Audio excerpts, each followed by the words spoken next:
sa mga yes pre natin na ngayong Lunes ay tila binubulungan ng kung ano. At tila ba ang sinasabi sa kanya ay mag-resign ka na. Hala, baka si Lord na yan, pinagre-resign ka na ni Lord. I-grab mo na yung opportunity na si Lord na nagsabi sa'yo na mag-resign ka na kasi it's a sign nga naman talaga, diba? Kapag siya na nagsabi sa'yo, unless yung asawa mo lang ang nagsabi sa'yo na ginagawa kang kontrolado. Magkaiba yun. Okay naman, hi, hello sa mga yes friend natin na walang choice ngayong araw kung hindi ang kumayod, pumasok at magbanat ng buto sa kanilang mga trabaho. Oo, kagaya ni B-Boy Bibo, diba, na nagtataka. O sabi nila, sabi ng mga karamihan sa mga kumpanya, bawal daw umabsent kapag Lunes. Bakit kaya, no? O siguro yan yung peak ng trabaho, no?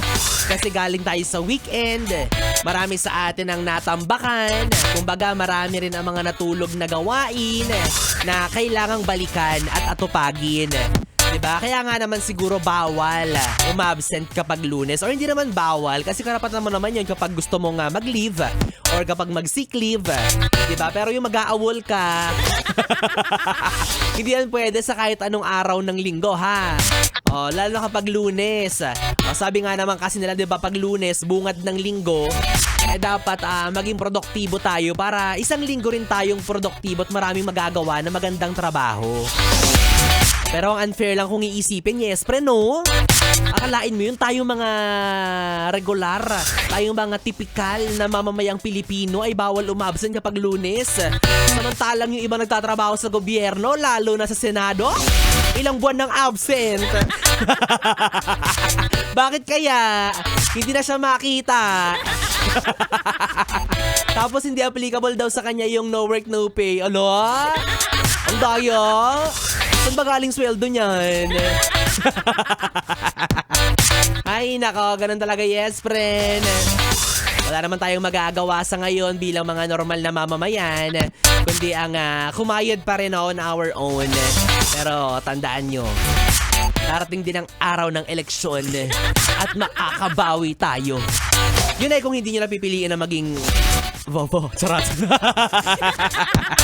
Charot lang. Diba? Kaya naman hi hello din sa mga yes friend natin na talaga nga namang panay-panay ang kamot ulo, panay-panay ang reklamo dahil pumasok na naman sa trabaho. Sus! Ganyan naman talaga tayo no?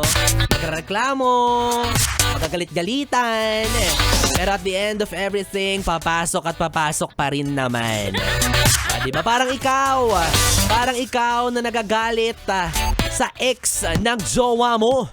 Kasi hodang sinasabi mo na, ay, yung ex ng jowa ko, nakikisaw-saw pa sa relasyon namin. Ang dami-dami pa niyang sinasabi sa jowa ko, na-ex niya na nga yun. Samantalang, magiging ex ka rin naman pala ng jowa mo. Galit-galitan ka ba dyan? Magiging ex din naman pala kayong dalawa. Tapos kagaya ng ex niya, naghahabol ka pa rin sa ex mo kahit alam mong may bago na siya. Ay, nako. Alam nyo, may mga bagay talaga na kahit ipilit natin, wala na tayong magagawa kung hindi naman para sa atin. Diba? Ibigay na natin yun sa iba, sa deserving, sa mas may kailangan. O kaya ikaw, mahalagang malaman mo na may iba ka pang dapat gawin. May iba pang taong nakalaan para sa'yo. Diba? At matagal na kayong wala yan. At hindi na ikaw ang kanyang gusto. Oh! Saet naman nun. Oo, may iba na rin siyang mahal. Kaya i-cancel mo na yung selos mo, ha?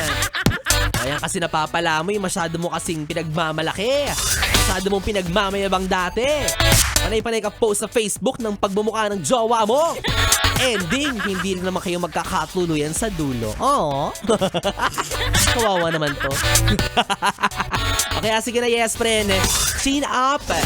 Kalimutan mo na ang lahat. Palayain mo na yung nararamdaman mo para sa kanya. Patawarin mo na rin siya kung hindi ikaw ang pinili niya.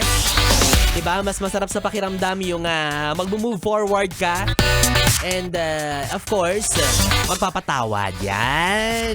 Pero sabi nga nila, mas masarap magpatawad kung makakaganti ka muna. Yan. Charot, masama daw gumante. Gumanti ka pero palihim lang. Low-key lang. O kaya naman congratulations sa mga yes friend natin na may paninindigan, oo.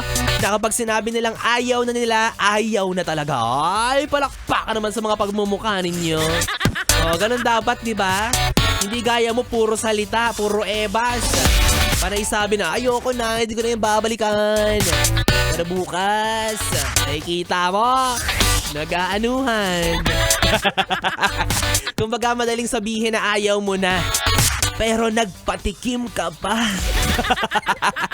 Nagpatikim ng mga masasarap at matatamis na salita. Yan. Talaga napakahalay mo, ha? Ay, nako, well, anyways, mga yes friend, kapiling nyo na po ang bibi nyo sa radyo, ang DJ na mabilis bumayo, ang dila sa mikropono. Ako po si DJ B-Boy. B-Boy, B-Boy na pwede nyong makatabi hanggang mamayang alas 12 para sa ating programang BB Time dito lang sa istasyong No Problem. Ang 101.1, Yes FM. Solid. Oras natin, 9:41. Kumusta